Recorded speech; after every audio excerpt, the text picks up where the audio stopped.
zaten çocuklar tabii arabanın içindeydi. Alkol meselesi olunca Evet. çocuklar da arabada inmek zorunda kaldılar yani. İşte benim eşim de arabada indi. Yani dedi ki polis memuru, biz dedi yolda herhangi, yani onlar sordular siz de yolda ne yediniz falan.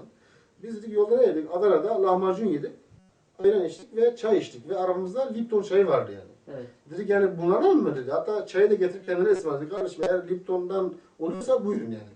Biz eğer bu alkolsa biz bilmiyoruz yani. Biz bunu içmişiz yani. Ondan sonra yok dedi efendim. Biz dedi sizin çayınızı içmiyoruz. Biz karışmıyoruz dedi. O bizi aşıyor dedi yani. Biz cihazımıza bakarız dedi yani. Ben cihazda defalarca bir daha ölçün kardeşim deyince de yok. Biz sadece bir kere ölçeriz dedi. Ve o zaman dedim tamam çocukları da arabaya indirip çocuklar da arabada indi zaten. Çünkü araba ruhsatını aldılar ya o zaman kapıyı kilitleri alın dedik yani. Valla biz orada çok şaşırdık. Çünkü babamın böyle bir şeyle suçlanması Evet. bize çok fena, benle kardeşime çok kötü geldi. Evet. Orada babamın alkolle suçlanmasını itiraz ediyorum. Çünkü böyle bir şey asla olmadı. Olamazdı zaten. Evet. Vallahi benim söyleyeceklerim bu kadar. O saat itibariyle zaten sonra yoldan geçen bir vatandaş tarafından yani 3-4 kişiye soruldu. Kimse kabul etmedi. Evet. Herkes dedi bizim yönümüz farklı yere gidiyoruz. İşte bir tane vatandaş Allah razı olsun. O dedi ben dedi, kabul ediyorum dedi. Hatta zaten kendisinin evrakta da imzası var dedi. Kabul etti, imza attı. Öyle harca bizim ruhsatımızı ve anahtarımızı polisten aldık. Ondan sonra o vatandaş direkt beni önce Ulukışla Devlet Hastanesi'ne, ilçe hastanesine geldi. Orada bir üfleme cihazı yapıldı. 0 çıktı. Evet. Daha sonra direkt olarak durduğumuz yerden 80 kilometre uzaktaki olan Niğde'ye, en yakın Niğde'ye geldik. Niğde Devlet Hastanesi'nde saat 00.30'da yani 12.30'da kan testi yapıldı. Ve kan testinde 0 promil alkol çıktı. Evet. Aynı zamanda alkolmetrede ölçüldü. 0 çıktı. Evet. Daha sonra oradaki polis memuru zaten diğer polis memuru da geldi. Alkol şu meselesi olunca o da geldi. Dedi, vatandaş hayırdır dedi. Dedim böyle bir sorun yaşadık. Onlar da dedi o zaman sizi şeye gönderelim. Şube raporu bekledik yani şöyle yaklaşık orada 1 saat, 1,5 saat raporun çıkmasını bekledik. Saat o arada 2'ye geliyordu artık. 2-2.30'a geliyordu. Evet. O saatte biz o vatandaş bizi başka bir polis arabasıyla şeye gönderdi. Asayiş Şube Müdürlüğü'ne gönderdi.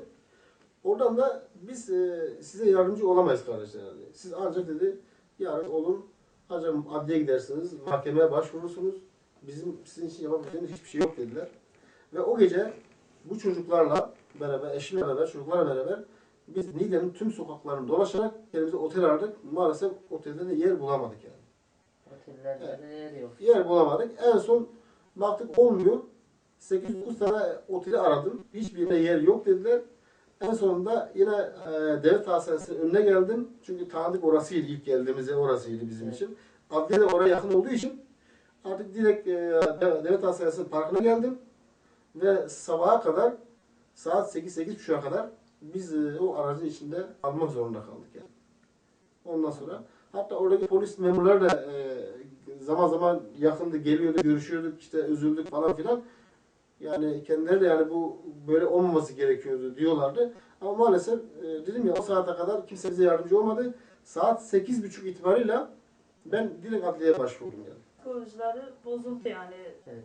Bayağı şey oldular. Tepki gösterdiler. Hani benim yanımda hani nasıl böyle bir şey olur? Babamızın böyle bir şeyi yoktu. Nasıl babamızı bu şekil suçluyorlar? Ben de çıktım dedim nasıl 16 yıldır evliyiz. Öyle bir şey olamamış. Siz nasıl biliyorsunuz? Dediler biz bir şey bilmiyoruz ama aletimiz bu şekil şey veriyor. Ben de çok şaşırdım. Çok şey yaptım. Mağdur kaldım. Hastanelerden oradan buradan çok yani şey yaptık. Çocuklarla beraber.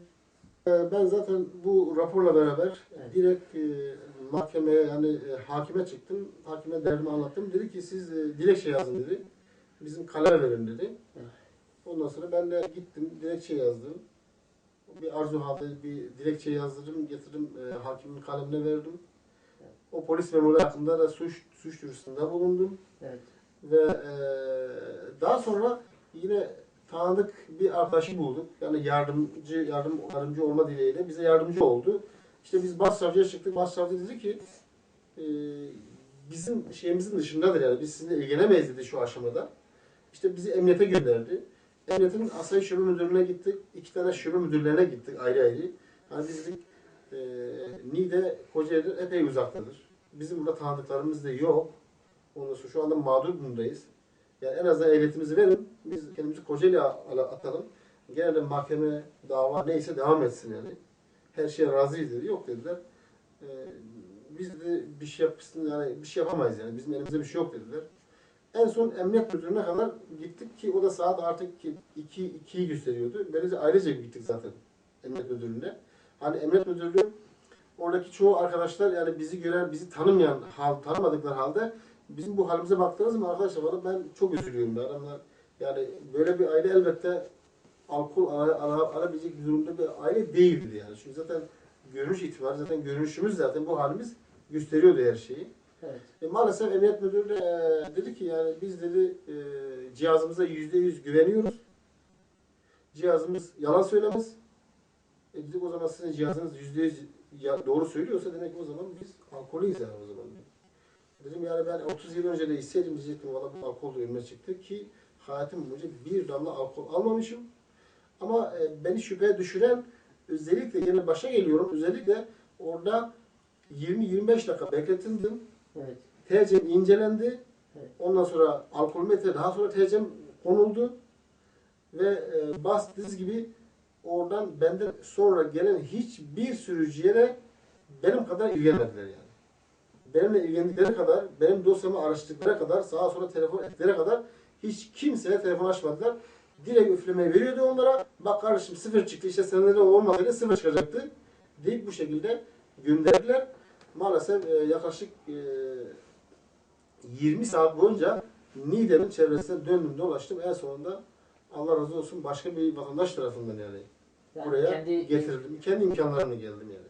Başka bir arkadaş buldum. Ondan sonra yol parasını verdim. Yani beni buraya getirip buradan da yol parasını işte otobüs biletini kestim. O şekilde gönderdim ki şu anda da hala da mağdurum. Özellikle ben yani ancak araba kullanarak, şoförlük yaparak ben ancak kazanıyorum yani. Ve ehliyetimin alınması benim için çok büyük bir mağduriyettir. Ve ehliyetim olmazsa ben evin dışında çıkamıyorum. Evden çıkamıyorum yani. Çünkü benim işim tamamen arabayla yani. Evet. Ancak iş yerim uzaktadır. Ancak arabayla gidip gelmem gerekiyor ki bunu şu anda gidip gelemiyorum yani. Biz tabii gereken tüm mercilere başvuracağız. Gerekse gene o şoförler hakkında, o polisler hakkında suç duyurusunda yarın büyük ihtimalle gene suç duyurusunda bulunacağım. Ondan sonra hakkımın sonuna kadar arayacağım inşallah.